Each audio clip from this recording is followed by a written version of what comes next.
Best health packages up to 80% discount. Tirumala Diagnostics. నమస్కారం శశికాంత్ గారు. Maharaj parents వెళ్ళి రాయకపోతే జరిగేటువంటి నష్టాలు ఏ విధంగా ఉంటాయండి?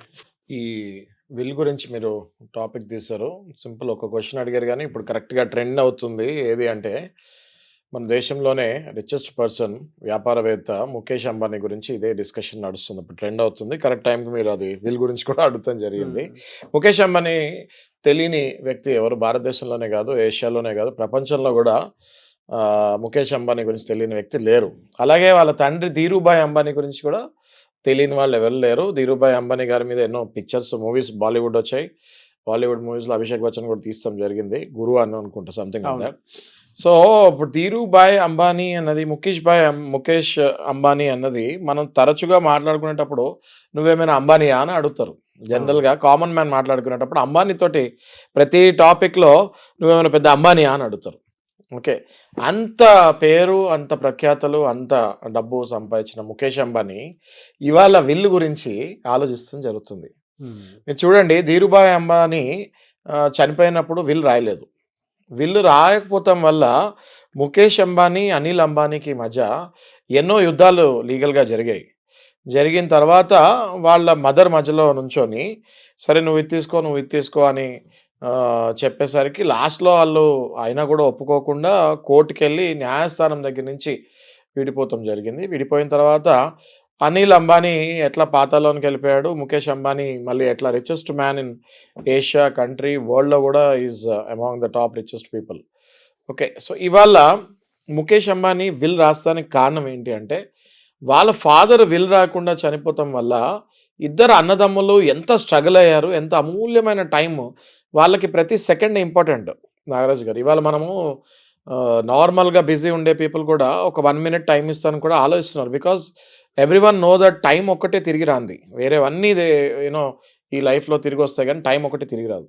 సో ఎంతో టైం ముఖేష్ అంబానీ, అనిల్ అంబానీ వేస్ట్ చేసుకున్నారు.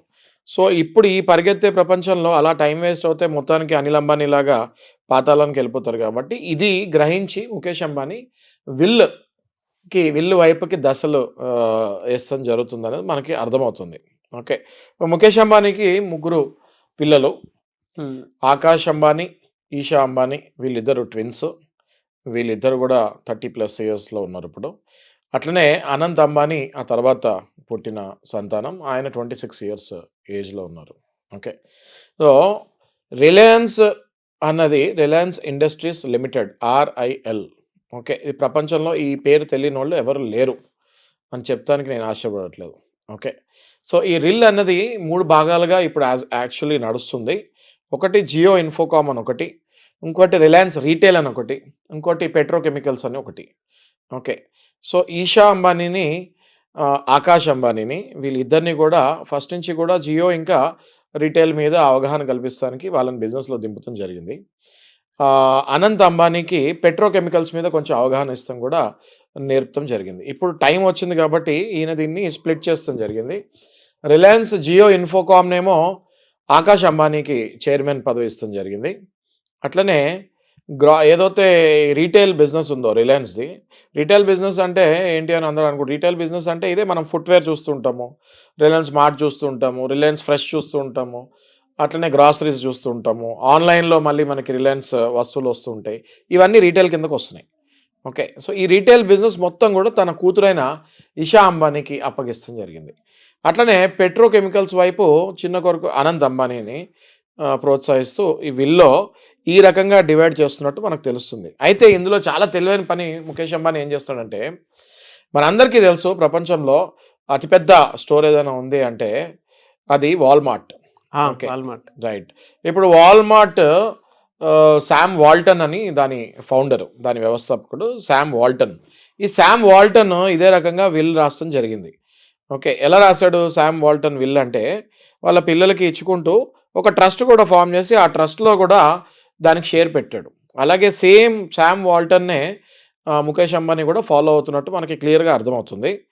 ఏదైతే RIL ఉందో దీన్ని 3 భాగాలుగా మీకు చెప్పాను కదా, జియో ఇన్ఫోకామ్ అని, రీటైల్ అని, పెట్రోకెమికల్స్ అని 3 భాగాలుగా విభజించి 3 పిల్లలకి అది ఇస్తూ మళ్ళీ రిలయన్స్కి ఒక ట్రస్ట్ ఫామ్ చేసుకొని ఆ ట్రస్ట్లో తన సతీమణి ఇద్దరు ప్లస్ వాళ్ళ కుటుంబ సభ్యులైన కొంతమంది ప్లస్ పాత ఎంప్లాయీస్ ఎవరైతే నమ్మకస్తులు ఉన్నారో వాళ్ళని కొంతమందిని పెట్టి 50% బిజినెస్ని ఆ ట్రస్ట్లోనే పెట్టి ఆ ట్రస్ట్కి 50% మిగతావి విభజించి విల్ రాస్తాం జరుగుతుందని మనం వింటున్నాం. ఇది చాలా తెలివైన పని. ఎందుకంటే పిల్లలకి ఒకసారి విల్ రాసేసిన తర్వాత ఇది నీది ఇది నీది ఇది నీది అనగానే ఇంకా వాళ్ళకి గుర్రాన్ని వదిలేసినట్టు అవుతుంది. సో అలా కాకుండా ముఖేష్ అంబానీ బతుకుండగానే విల్లు రాసుకుంటూ ఏం విల్లు రాశానో కూడా ప్రకటించుకుంటూ వాళ్ళని ఆ పని మీద పెడుతూ మళ్ళీ ట్రస్ట్ నుంచి వీళ్ళందరినీ కంట్రోల్ చేస్తూ, అంటే ఏమవుతుందంటే రేపొద్దున ముఖేష్ అంబానీ టైం అయిపోయేసరికి ముఖేష్ అంబానీకి క్లియర్గా వీళ్ళు ఎలా ఏ దారిలో వెళ్తున్నారు అన్నది తెలుస్తుంది. ఆ దారి బట్టి ఈయన విల్లు చేంజ్ చేయాలా వద్దా అన్నది ఆలోచించుకొని ప్రస్తుతం ఉన్న విల్లు లాస్ట్లో మళ్ళీ చేంజ్ చేసినా మనము ఆశ్చర్యపడక్కర్లేదు. ఓకే, సో ఇది చాలా టెక్నికల్గా Mukesh Ambani is doing very good job. Of course will have very brilliant lawyers working with him. they would have discussed among themselves before writing a will. ఈ విల్ ఇంతటితో లాస్ట్ అనుకుంటే చాలా తప్పు. ఈ ముగ్గురు పిల్లలకి ఏదైతే ఇస్తున్నాడో వీళ్ళు ముగ్గురు పిల్లలు ఎలా అయితే వెళ్తున్నారు, ఎలా కష్టపడుతున్నారు, వాళ్ళ స్టాఫ్ తోటి ఎలా ప్రవర్తిస్తున్నారు, ఎలా అభివృద్ధి చేస్తున్నారు, దానివల్ల దేశానికి ఎన్ని ఉపయోగాలు వస్తున్నాయి, వీళ్ళు అసలు కరెక్ట్ రూల్స్ ఫాలో అవుతున్నారు, ఇవన్నీ చూసుకొని లాస్ట్లో మళ్ళీ ఇంకో విల్ 100% రాస్తాడని నేను అనుకుంటున్నాను. ఓకే, అది ఆయన కూడా మరి హీ షుడ్ రివీల్ ఇట్ తర్వాతే తెలుస్తుంది మనకి ఇది.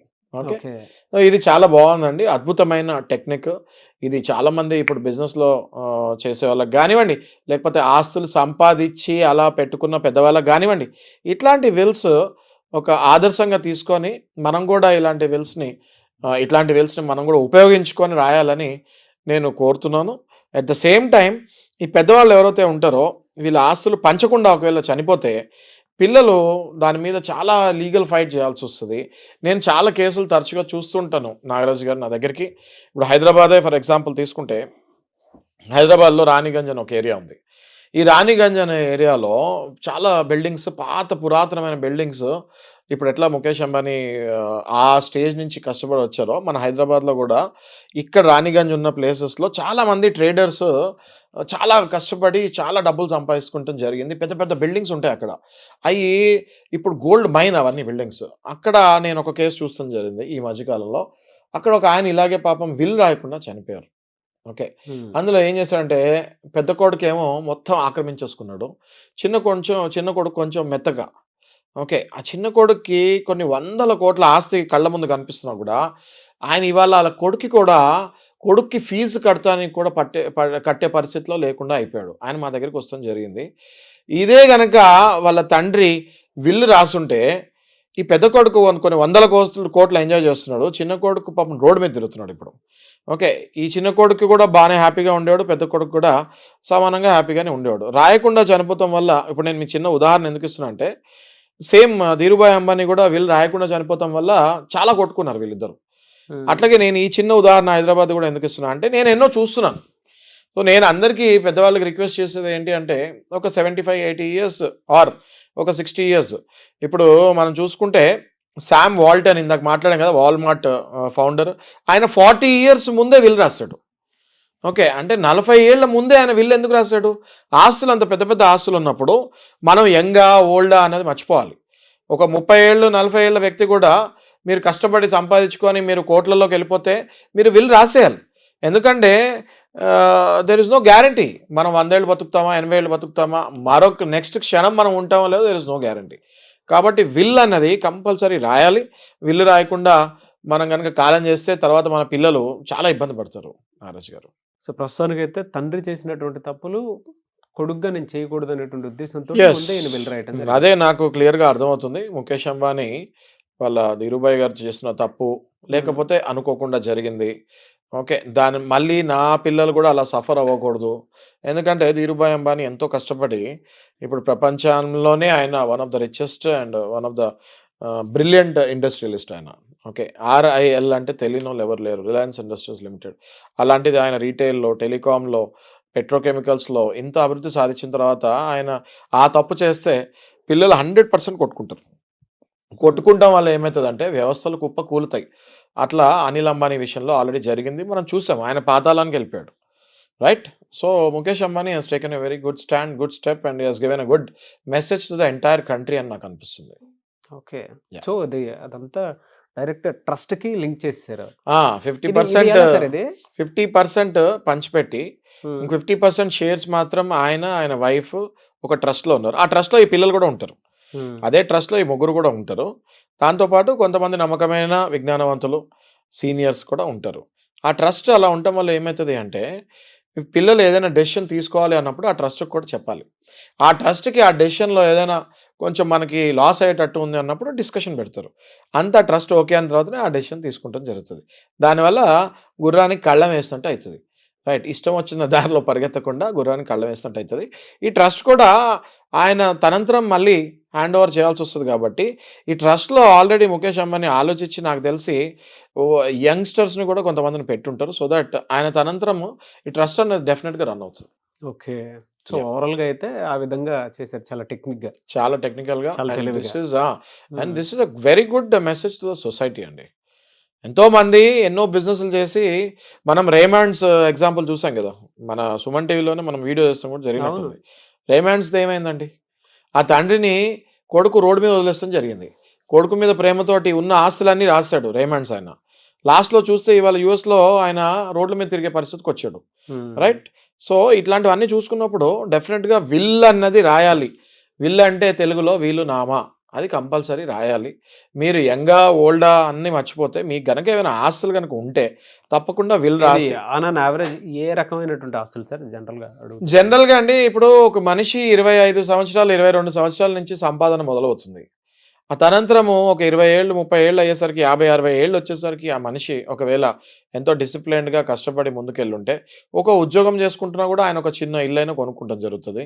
లేదు వ్యాపారం చేసి చాలా అభివృద్ధి చెందితే ఆయన ఎన్నో ప్లాట్లు, ఎన్నో ఇల్లులు లేకపోతే ఆ వ్యాపారానికి సంబంధించిన షేర్స్ ఇవన్నీ ఆ తండ్రి దగ్గర ఉంటాయి.